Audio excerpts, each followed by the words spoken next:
ഏയ് മാന്ത്രിക മരമേ, നിന്റെ ദേഹത്ത് എന്തുമാത്രം പഴങ്ങളാണ്? എല്ലാം നല്ല ചുവന്ന് പഴുത്തു നിൽക്കുന്നു.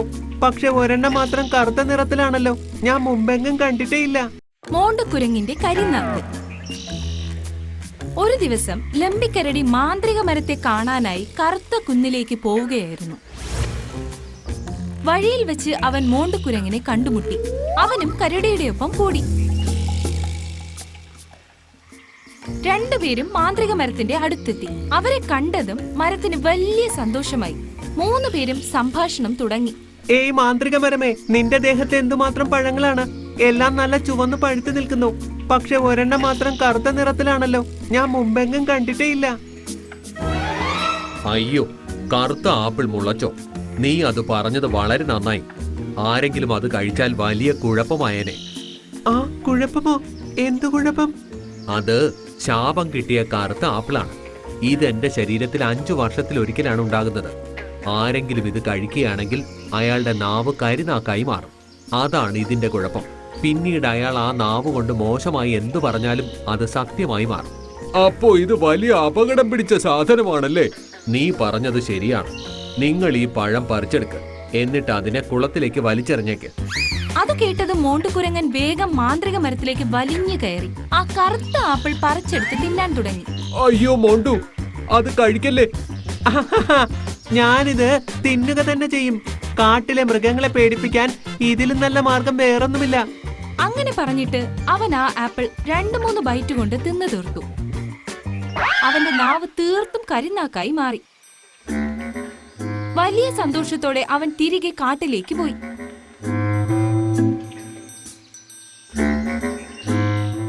ഏയ് ബഗീര, നീ എന്തിനാ ഈ മാംസം നായ തിന്നുന്നത് പോലെ തിന്നുന്നത്? നിനക്കെന്താ എവിടെയെങ്കിലും പോകുവാനുള്ള തിരക്കുണ്ടോ? നീ എന്ത് തോന്നിയാസാണ് പറയുന്നത്? നിന്റെ ആദ്യത്തെയും അവസാനത്തെയും തെറ്റാണെന്ന് വിചാരിച്ച് നിന്നെ ഞാൻ തൽക്കാലം വെറുതെ വിടുന്നു. ഇവിടെ നിന്ന് എങ്ങോട്ടെങ്കിലും പൊയ്ക്കോ. ഞാൻ പറയുന്നത് അനുസരിക്ക് ബഗീര. നീ ഇങ്ങനെ കഴിച്ചാൽ നിന്റെ പല്ലിൽ ആ മാംസം കുരുങ്ങിപ്പോകും. പിന്നെ നിനക്ക് ഇതിൽ നിന്ന് ഒരു ബൈറ്റ് പോലും കഴിക്കാൻ പറ്റില്ല. അത് കേട്ടതും ബഗീരയ്ക്ക് വല്ലാതെ ദേഷ്യം വന്നു. അവൻ ഇറച്ചി കടിച്ചെടുത്ത് ചവയ്ക്കാൻ തുടങ്ങിയതും അതിന്റെ എല്ല് വായ്ക്കുള്ളിൽ കുടുങ്ങിപ്പോയി. അവൻ പഠിച്ച പണി 18 നോക്കി. പക്ഷേ അവനെ കൊണ്ടത് സാധിച്ചതേയില്ല. മോണ്ടു, നീ ഈ ചെയ്തത് ഒട്ടും ശരിയല്ല. അവൻ വലിയ കഷ്ടത്തിലാണായത്. അതവൻ എന്നെ ഭീഷണിപ്പെടുത്തി മുൻപ് ആലോചിക്കണമായിരുന്നു. എന്നാൽ ഇനിയെങ്കിലും നിനക്ക് അവനെ വെറുതെ വിട്ടുകൂടെ? എന്റെ നാവ് കരുനാക്കായി കഴിഞ്ഞല്ലോ. അതിനർത്ഥം ഞാൻ മോശമായി എന്ത് പറഞ്ഞാലും അത് സംഭവിക്കുമെന്നാണ്. പക്ഷെ ആരെക്കുറിച്ചെങ്കിലും നല്ലത് പറഞ്ഞാൽ അയാൾക്ക് യാതൊരു പ്രയോജനവും ഉണ്ടാകില്ല. അത്രയും പറഞ്ഞിട്ട് മോണ്ടുകുരങ്ങൻ അവിടെ നിന്നും പോയി. വഴിയിൽ വെച്ച് ചോട്ടുമാനും ലംബുമാനും ഒരുമിച്ച് വരുന്നത് അവൻ കണ്ടു. നിങ്ങൾ എന്തിനാ സദാസമയവും ഇങ്ങനെ ഒട്ടിച്ചേർന്ന് നടക്കുന്നത്?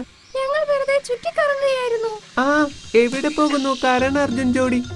ഞങ്ങൾ രണ്ടാളും അത്രയ്ക്ക് വലിയ കൂട്ടുകാരാണ്. അതുകൊണ്ട് എപ്പോഴും ഒരുമിച്ച് നടക്കാനാണ് ഇഷ്ടം. അങ്ങനെയാണല്ലേ?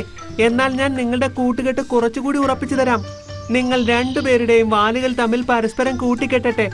മോണ്ടു ഇത് പറഞ്ഞു തീർന്നതും 2 ആളുടെയും വാലുകൾ പരസ്പരം ഒട്ടിച്ചേർന്നു. അവർക്ക് വല്ലാതെ വേദനിച്ചു. അയ്യോ ചോട്ടു, ഇതെന്താ പറ്റിയത്? നീ എന്റെ വാലിനെ വിട്ടുതാ.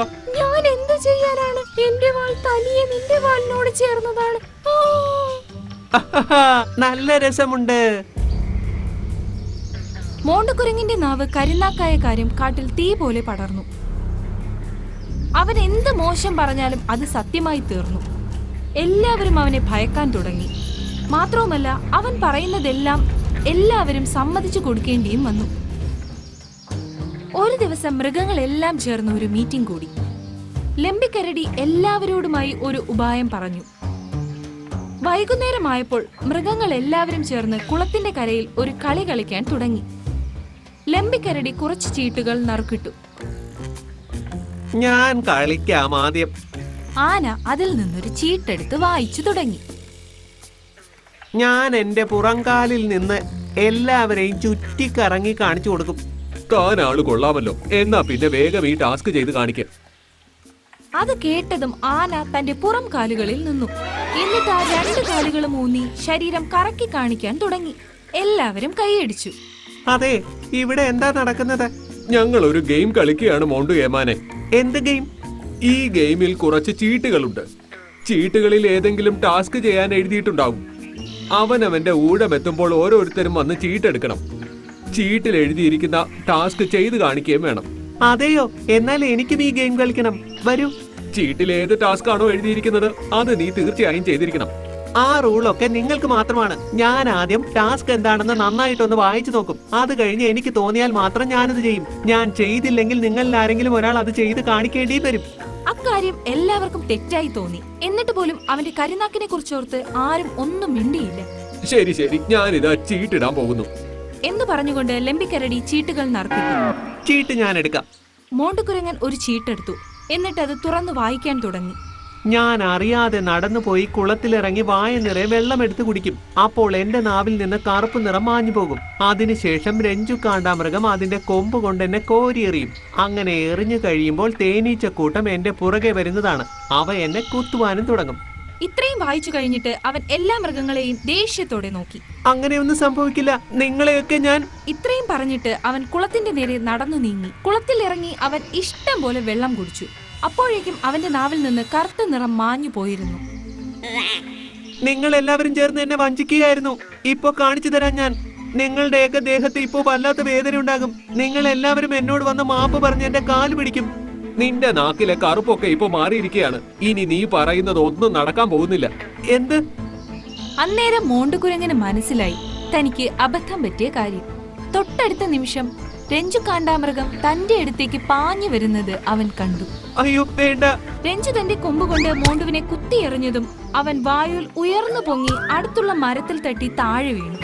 ആ മരത്തിൽ കൂടുകൂട്ടിയിരുന്ന തേനീച്ചക്കൂട്ടം കൂട്ടിൽ നിന്ന് പുറത്തിറങ്ങി വന്ന് മോണ്ടുവിനെ കുത്താൻ തുടങ്ങി.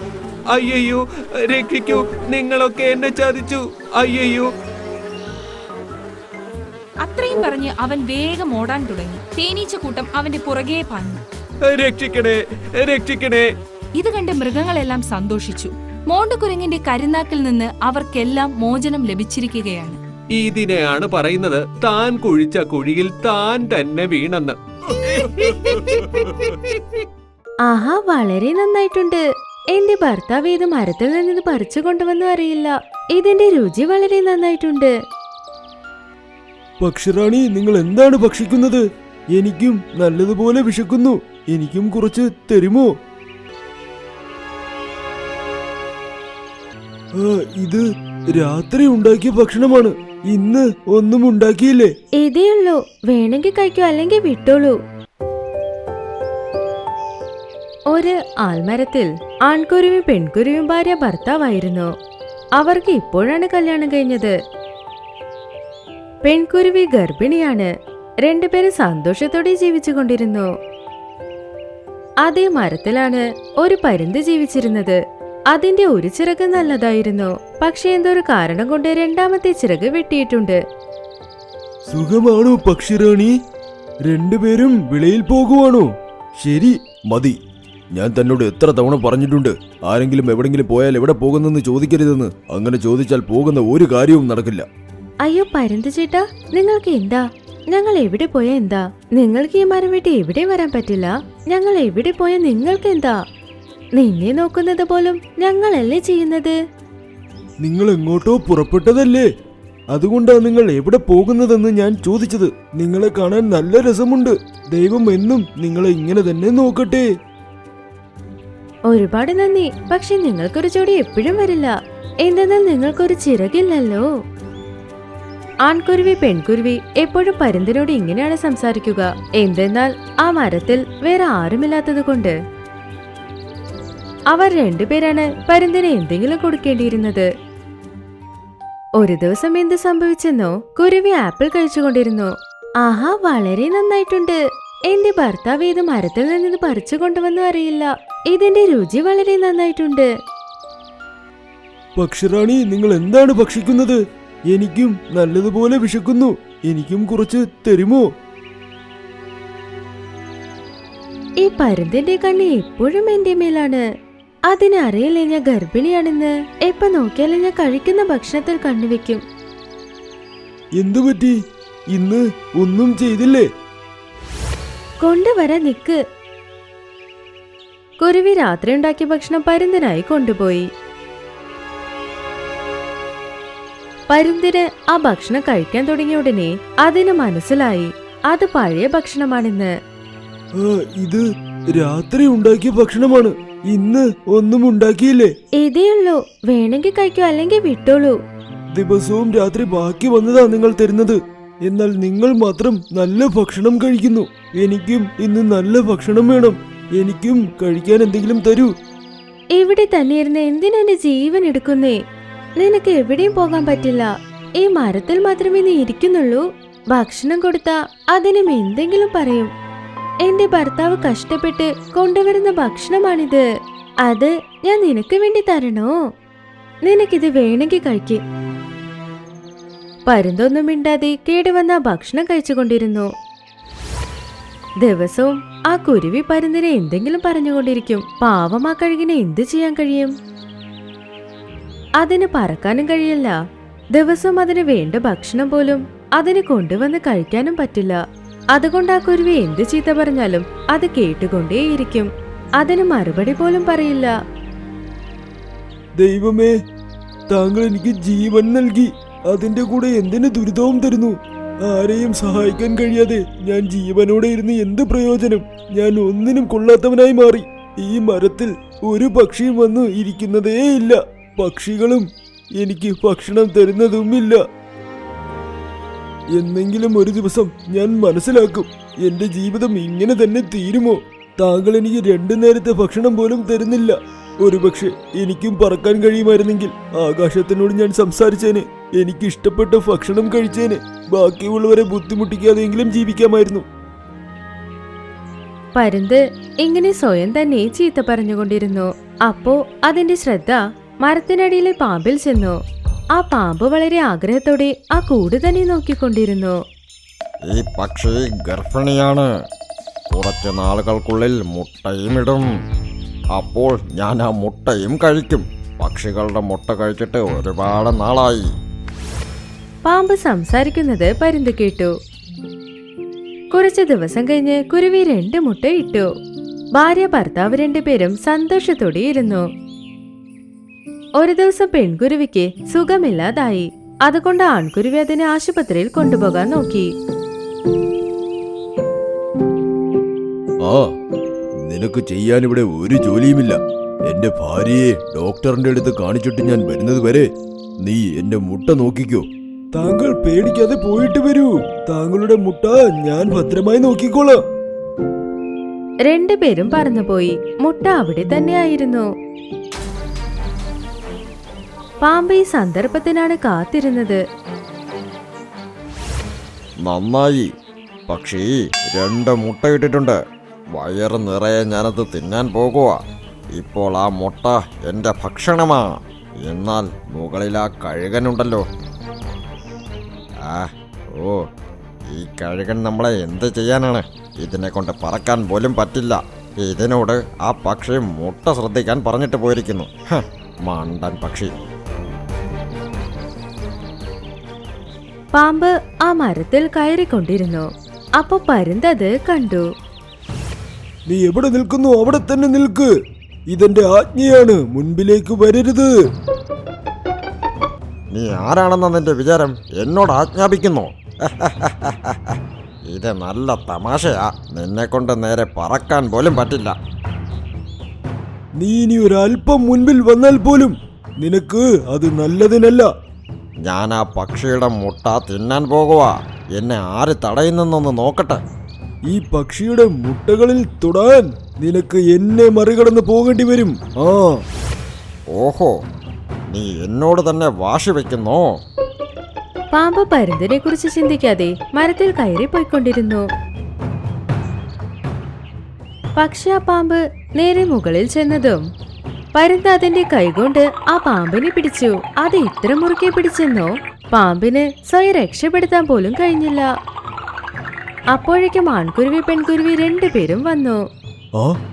ഈ പാമ്പ് ഇവിടെ എങ്ങനെ വന്നു? എന്റെ കുട്ടികൾക്ക് കുഴപ്പമില്ലല്ലോ. പോകൂ, പോയി നിങ്ങളുടെ മുട്ട സംരക്ഷിക്കൂ. ഈ പാമ്പിന്റെ കാര്യം ഞാൻ ഏറ്റു. വേഗം പോകൂ, അല്ലെങ്കിൽ ഇത് നിങ്ങളുടെ മുട്ട കഴിക്കും. കുരുവിയും ആ പരുന്തിനെ സഹായിച്ച് 2 പേരും ചേർന്ന് പാമ്പിനെ അമർത്തി. പാമ്പിന് പരിക്കേറ്റ് അതിന്റെ ജീവൻ രക്ഷിക്കാൻ വേണ്ടി അവിടുന്ന് ഓടിപ്പോയി. പെൺകുരുവി മുട്ട കണ്ട് ഒരുപാട് സന്തോഷിച്ചു. പരുന്ത് കാരണമാണ് കുട്ടികൾ രക്ഷപ്പെട്ടതെന്ന് മനസ്സിലാക്കി. പരുന്ത് ചേട്ടാ, ഇന്ന് എന്റെ കുട്ടികളെ നിങ്ങളാണ് രക്ഷിച്ചത്. ഞാൻ ഇതുവരെ നിങ്ങളെ എന്തൊക്കെയോ പറഞ്ഞിട്ടുണ്ട്. പക്ഷേ നിങ്ങൾ നിങ്ങളുടെ ജീവനെ കുറിച്ച് ചിന്തിക്കാതെ പാമ്പോട് പോരാടി എന്റെ കുട്ടികളെ രക്ഷിച്ചു. നിങ്ങളുടെ ഈ സഹായം ഞാൻ ഒരിക്കലും മറക്കില്ല. കഴുകൻ ചേട്ടാ, എന്നോട് താങ്കൾ ക്ഷമിക്കൂ. പാവം, താങ്കളെ ഞങ്ങൾ അറിയാതെ ഒരുപാട് വഴക്കു പറഞ്ഞു. നിങ്ങൾ ജോലി ചെയ്യാതെ വെറുതെ ഇരിക്കുന്നെന്ന് ഞങ്ങൾ കരുതി. വഴക്കു പറഞ്ഞിട്ടും നിങ്ങൾ ഞങ്ങളെ സഹായിച്ചു. അയ്യോ, ഇതെന്റെ കടമയാണ്. ഇപ്പൊ പെൺകുരുവി ആൺകുരുവി രണ്ടുപേരും പരുന്തിനെ നന്നായി നോക്കി. പിന്നെ അവർ രണ്ടുപേരും അതിനോട് സന്തോഷമായി സംസാരിച്ചു. ആ 3 പേര് സന്തോഷത്തോടെ ആൽമരത്തിൽ ജീവിച്ചു കൊണ്ടിരുന്നു.